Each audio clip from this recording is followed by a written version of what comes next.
Hello, everybody, and welcome to the Magical Learning Podcast. Today, we are talking about empathy, and I've got some great people to discuss it with. So let's find out who they are and how they're going. We might kick off with John. John, how has your week been? It's been very busy, Jess. So, yeah, looking forward to another few hours of work and then winding down for a weekend. Beautiful, beautiful. Well, hopefully it's a good, relaxing weekend after such a busy week. So anyway, thanks for being on and taking the time, John. Great to see you again. Yep. Alan, how are you going? Alan's on the call, looking fresh as well. Oh, thanks, Jez. Yeah, going well. We've had an interesting week where we're all recovering from COVID now. We're just about to come out of isolation, and it was kind of nice to see that it wasn't as bad as all the story in my head. That is good to hear. Good to hear, and good to see you on the podcast as well. He can't be stopped. The man's out here doing physical labor. He's recovering and he's looking fresh, and he's doing podcasts as well. He's everywhere. So great to have you on, Alan. Thanks, Jez. You rock, Al. Yeah. And Danette, how are you going? We have no Grahame today. Maybe do you want to touch on what's happening at the moment with Grahame? Yeah, so Graham's just in the doctors having them check his eyes to see how it's repairing itself. So hopefully he will join us at some stage. Anyway, it seems like it's going okay. So we'll find out, and hopefully he'll be able to share. And my week's been super busy. Had lots of workshops, lots of meetings. But I was just telling these guys that I just was listening to Dr. James Rouse on a webinar that is for an event called EPIC, which is in Canada. And one of the a couple of things he said that I'd love to share before we start. And first one was, if you are trying to fit in with a group, then you never really will belong to that group. So if you're not showing your true self, you're never actually going to get that full sense of belonging. And I think when we get to empathy, part of being empathetic is that belonging. And the other thing you talked about, here comes Grahame now actually, is drop your ego and raise your soul. How beautiful is that? So I like those. Those were two of the beautiful takeaways from that. So today I wanted to talk about empathy. And the reason that I wanted to talk about it was because I was listening to another podcast and I found out a really, really cool fact. And the podcast was the Politicology podcast, and it was an episode that featured someone called Celeste Headley. And what she revealed was that when scientists did an experiment that was a girl telling a story of how she had a really bad prom, and they stuck her and the person she was talking to on fMRI machines. When the person was engaged and listening, both of their brainwaves actually synced up. So as they were empathizing, their brainwaves actually synced up in the machine, which is amazing. So it's good to know that there's sort of that level of connection that people can have. But I guess that sparked us to think about empathy could be a really interesting topic to talk about, because it obviously has some amazing powers. So I just thought I'd kick it off with some things that may limit our empathy. And I thought I might just go around the room and ask people, and I might start with you here, John. What factors can limit our empathy? So for me, there were two things that came to mind. One is our own sense of social isolation, that if we're isolating, we're not going to be able to engage with anyone. And whether it's empathizing with them or having a conversation with them. But yeah, where are we in terms of, where am I in terms of my own social isolation? The other thing was not being able to relate. So you have your kids talk to you at various times, and especially in their teenage years where they think they're hip and cool and it's all new and stuff, and they're talking about stuff you've got no idea about. And so just not being able to relate to someone is another reason why we may not have that empathy for them. So they were my two things that came to mind for me. Yeah, I love that. And I think it's definitely something that's constantly happening with young people. Even I've completely lost what's going on, and I'm only 27. I've got no idea what's going on anymore. So I know. I need to get that cane out soon and start hobbling around. Thanks for that, John. Great insight. Alan, what are some factors that can limit our empathy? Great question, Jez. I relate to what John's saying about him having a similar experience to the other person. And I guess what came up for me was empathy. When I'm being empathetic, it's all about the other person. And it's not me saying, I know how you feel. Because I know, I've seen people say lose their pet, for example. And to me, that's a 5 out of 10, where I've seen other people lose their pet, and that's a 10 out of 10 for them. And I kind of like what you were saying about the MRI machine, that there's so much up there that I reckon I don't even know yet in what has been quite a logical world. Yeah, absolutely. Yeah, that's a good one. And I guess that's also totally a great point, is that, different things can affect people totally differently. And so you can just do your best to try and understand, but it can be totally different for some people. So great insight. Thanks for that, Alan. Awesome. Thanks, Jeff. Danette, what are some factors that can limit our empathy? So I think one is where we're at in a moment. So if we're tired or stressed, any of those things where we're not present, we're less likely to be empathetic. And I think the other one is, and it comes to Al's point about getting to try and understand where they're at. Sometimes, mostly we don't like it when we can't fix what's going on for other people. And true empathy requires you to actually sit in that discomfort and not try to fix it for the person, but just to sit with them and be there, through their discomfort, in just a really present, loving type of way. And that requires a lot of focus, a lot of energy. But if you do it, it can create magic. So, it takes lots of skill to be uncomfortable in that space. Yeah, and that's also a great lesson, because I guess we think of empathy as being a positive thing, but it can also be difficult. So yeah, great point, Danette. And Grahame, do we have you there? Is it do you have an answer for what factors can limit our empathy? Do I have an answer? 42, Jez, I think is the answer I'm going to go with. A couple of things come to mind.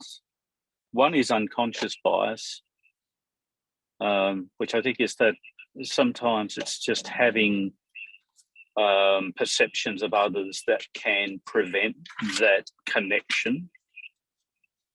And the unconscious bias is the bigger issue, because if we're not aware of it, it absolutely affects the level of connection, the depth of the connection we can have with somebody else, and also makes it very difficult for us to genuinely try and understand what they're feeling rather than feel what they're feeling, which doesn't usually work. The other thing that came to mind was resilience, or the way I think about resilience, which is I'm getting coached from the sidelines now, which is really we're in the same car at the same time and using two different phones, so it's fun. The way I think about resilience is that when we have very little personal resilience, it's also much harder for us to empathise with somebody else, because there's an emotional investment that we have to make. And if we've got, it's a giving of ourselves to somebody else. It's the way I think of it. So if we have very little resilience, it's a lot harder for us to genuinely empathise with someone else. And that's an amazing point as well, factoring in something that I would have never even considered, resilience as a factor in that. That's a really good point, Grahame. I love that. And we have done a podcast on resilience. So if you need help with that, definitely go back through the archives. You can find that one. But Grahame, your unconscious bias point actually reminded me of something else that I heard. I think it may have even been in the same podcast. And they were talking about how there was a study done, and people were looking at people that kind of like look different from them, whether it was haircut, whether it was tattoos, all these different things that may have separated them at a superficial level. And basically people were asked to input do I like this person or not, very quickly. So it had to be really snappy. So this photo would flash up and they had to put the input, and the next photo, so it's like really, really quick, pumping through them. And one thing that was a factor that would determine if someone thought someone was a good person or not was if they were informed that this person liked the same sport that they liked, regardless of any other factor that would make them positively align this person. So even things that are that simple, you can do that test with that fact and that fact not being present, and it has two different results. And it's just, even having that small ground of connectivity can totally change how we view people. So I think unconscious bias is something totally to be aware of, because sometimes it can be that thin that can change whether we think someone's a good person or not straight away. So yeah, thanks for that, Grahame. All right, well, let's jump on to why we should work on empathy. And I might spin it the other way this time. So we might start with you, Grahame. Why is it important to work on empathy? I think if you look at where we're at on planet Earth at the moment as a species, we're very, very broadly speaking, more disconnected than we possibly ever have been. And the one thing that empathy does is that it improves, it drives connection. To paraphrase Brene Brown, I suspect, it feels at the moment like we can all invest a little more time, effort, energy, and care in connecting better with others. Yeah, absolutely. And I think it's something that technology both helps and hinders in a lot of ways. It's a bit of both. It's a double-edged sword, technology connecting and also disconnecting. I might jump to you now, Danette. Why should we work on empathy? Sorry, just getting my sound organised there, Jess.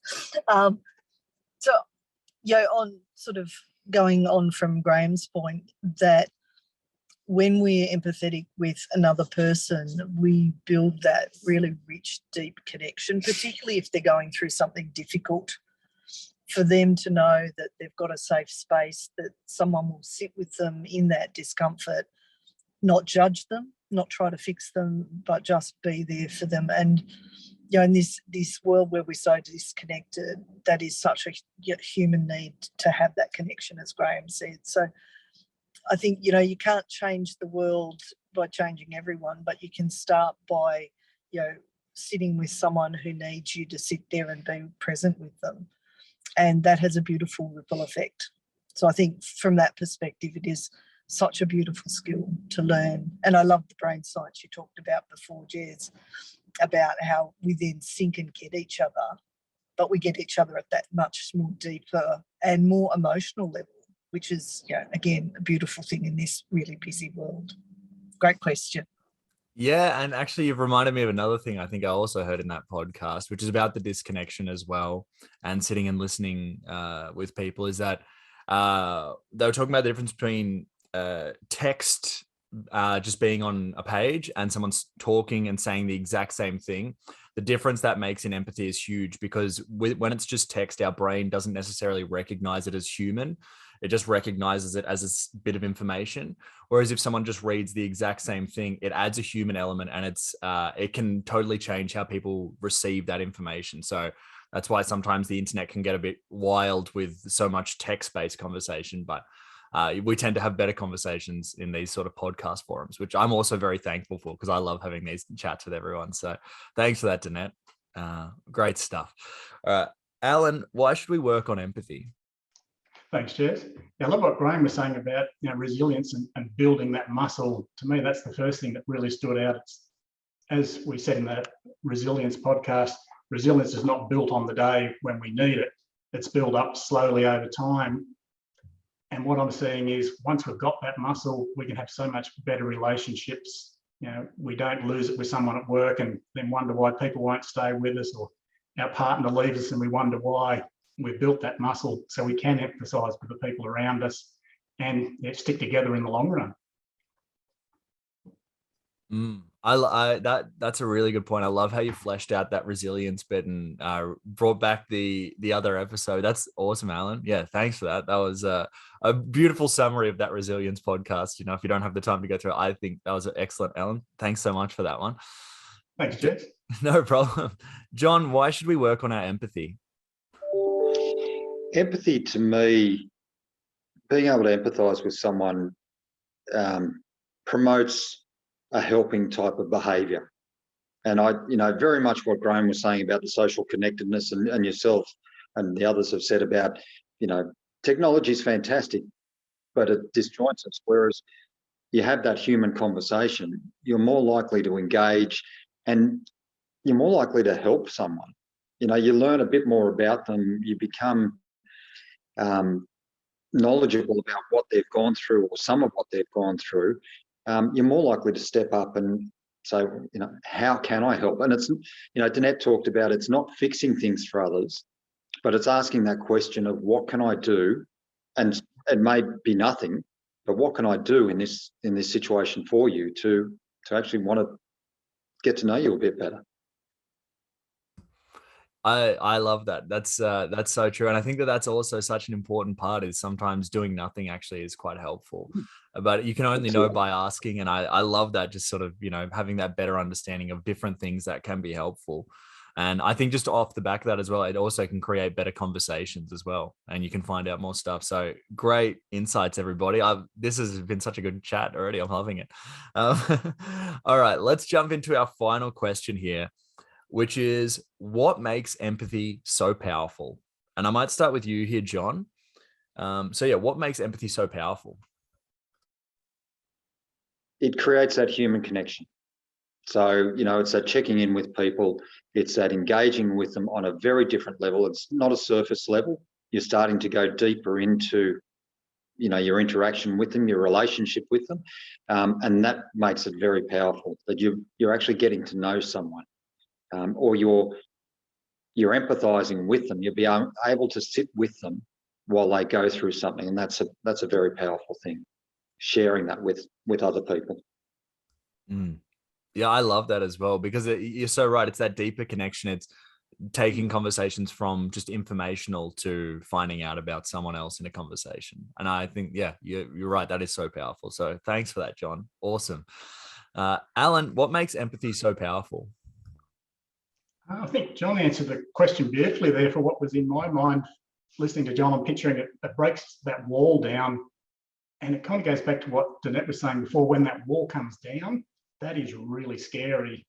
And I know for me, that urge to fix was me just putting the wall back up, when I can leave that wall down and sit in that discomfort. And I guess, like with my children, letting them know that it's okay to be sad. I don't have to fix sad. To me, that's one of the biggest gifts that we can give to somebody else, is to see them as they are with no judgment. Yeah, that's amazing. And actually, just before we get on to Danette and Grahame, I might even just touch on something that you were just saying, because it's sort of come up a little bit, but I think it's that's all right. It's a thing that's quite important, I think, in this whole discussion, which is the discomfort that may come with empathy. If anybody wants to just touch on that quickly, because it's not something I was thinking about at all, but I think it's a really important point. Yeah. I have a great story there, Jez, where I was learning this stuff on the computer. So I had the knowledge, and my daughter went past and sat in the next room crying. And I thought, right, I'm going to give this a go. So I went in and just sat next to her, and I did nothing. The voice in my head was, this is weird. What are you doing? Who are you that just sits next to a child who's crying? And even my daughter looked up after about 30 seconds and said, what are you doing, Dad? And I said, like, just sitting with you. But the voice in my head was, I got no idea. 30 seconds later, she looked up at me again and said, Dad, could you take me back to the party? And I thought, wow, did that resolve what I thought had to be fixed? And sure enough, a week later, same thing happened again. Went in and sat next to her. She looked up at me and said, you're weird, Dad. I thought, yeah, there's no way this is going to work twice. And again, 30 seconds later, she looked up at me and said, I don't know what it is, Dad, but you're the only one I like to have around when I'm sad. You don't try and make me laugh. You don't take me back to the party. And yeah, I was sold from that moment on. That's beautiful, Alan. That's such a good story. Wow. Thank you for that. That's excellent. And a great example for all of us. I love that. Yeah. Thank you so much. Thanks, Jeff. Awesome. Danette, what makes empathy so powerful? I think John and Al have pretty much covered it. And Al's beautiful story there, that discomfort is that fix-it thing, rather than wanting to sit and just be with that person. So, yeah, I don't think I've got anything really to add to what John and Al shared. So thank you. Thank you, guys. It was great answers. Fantastic. Yeah. I mean, it's just, I want to thank everyone so much. This has been such a good episode. I feel like I've really got a lot out of it, and such great stuff. Grahame, what makes empathy so powerful? Wow.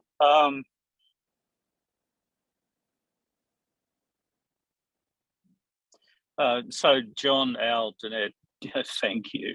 And I just also want to just acknowledge one of the things that you shared before about the study and the brainwave synchronization between two people who experienced empathy, or one who was giving it and the other receiving it. Why is it so powerful? Maybe because it reminds us of what's possible as human beings. We talk a lot about wanting to heal the world or fix the world, but we can't do that until we fix the people, or heal the people. Sorry, fix is not a good word. Until we help people work out how to heal themselves. And I think one of the ways we can do that is by doing the hard thing, the uncomfortable thing.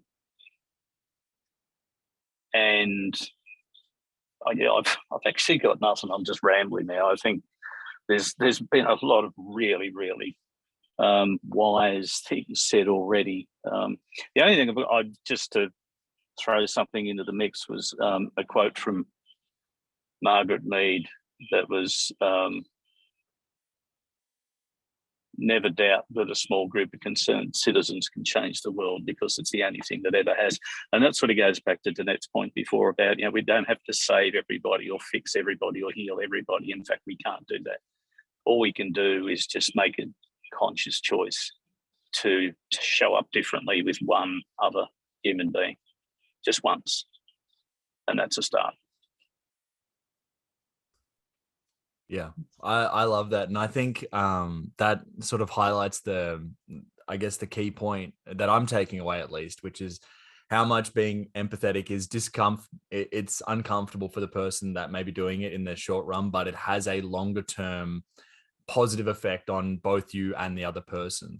And I think that moment of just understanding that it may be uncomfortable in the short term is really just going to be something that sets you up for a much longer term thing. So, and I think, Grahame, that, that quote touches on that a little bit as well, but it's also just talking about, the power of working together, and that comes with a bit of empathy for other people. So yeah, great stuff. Well, I just want to thank everyone so much for doing this episode. It's our 99th for those listening. And we're so happy to have done so many. And obviously we got one next week as well, which will cap off the triple figures. We'll start off doing 100 there. So that's very exciting. Before we go, I want to get everyone's final thoughts on empathy and, what your thoughts on that. So I might start with John.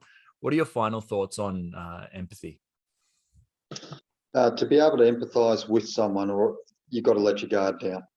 And are you prepared to do that? Are you prepared to do something that's uncomfortable or make you vulnerable?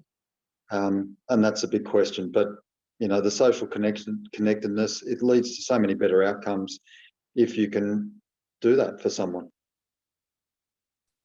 Awesome. Thanks so much, John. And thanks for your insights today. So good. So good.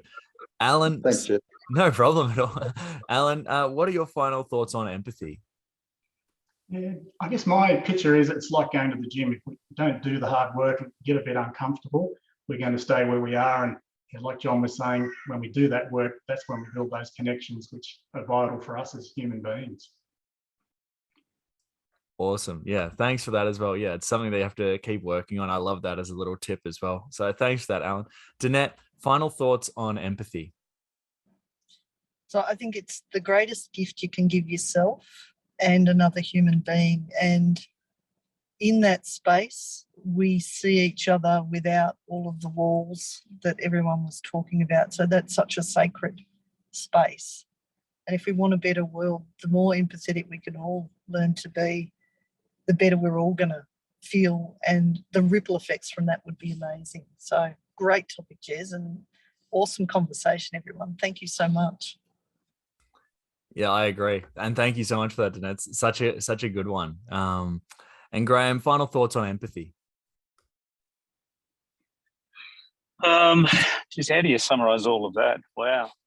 It's hard, messy, uncomfortable, incredibly powerful, and maybe one of the most important gifts, to use Danette's word, that we could ever offer. So, yeah, start small. Start now. Find an opportunity to empathise with somebody else today. Yeah, that's a great, another great tip. And, you know, that comes a little bit, that's kind of what Alan's talking about, getting that gym, the reps in and stuff. And I think that's a great point as well. We can all do it every day. And it's just if we choose to. I just wanted to sort of end with an idea that I was left with in the same podcast at the end, where they were talking about the whole point of therapy, if you ever go to therapy, is to remove all the layers that society's put on you that you feel like you have to achieve. And being empathetic can sometimes help people do that more quickly, just by being a listening ear. So I wanted to thank all of you for this conversation. It's been a really, really good one that I've really loved. And I feel like I've learned so much. I'm definitely going to give this one a listen back later today. I wanted to thank all of you for being on the podcast today and for your consistency in being on the podcast, because we are, as I said, approaching episode 100, and that's I think a really good milestone and achievement. So great work to everyone. I also wanted to let people know that are listening at home that if you go to Spotify, you can now rate this podcast, which is important because it will mean that it will show up in more people's feeds, which means more people listen to it. And that means that we can do a little bit more with the podcast. But beyond that, we want to thank everybody. Our listenership has been going up consistently. So that's all of you as listeners putting in the work and listening and telling people about it. So we want to thank all of you. And I want to thank everybody on the Zoom today. What a great chat. And so until next time, have a magical week, everybody. Thanks so much, Jez. Thanks, Thanks, Al. Thanks, Jez. John, Al, thank you. Thanks, Darren.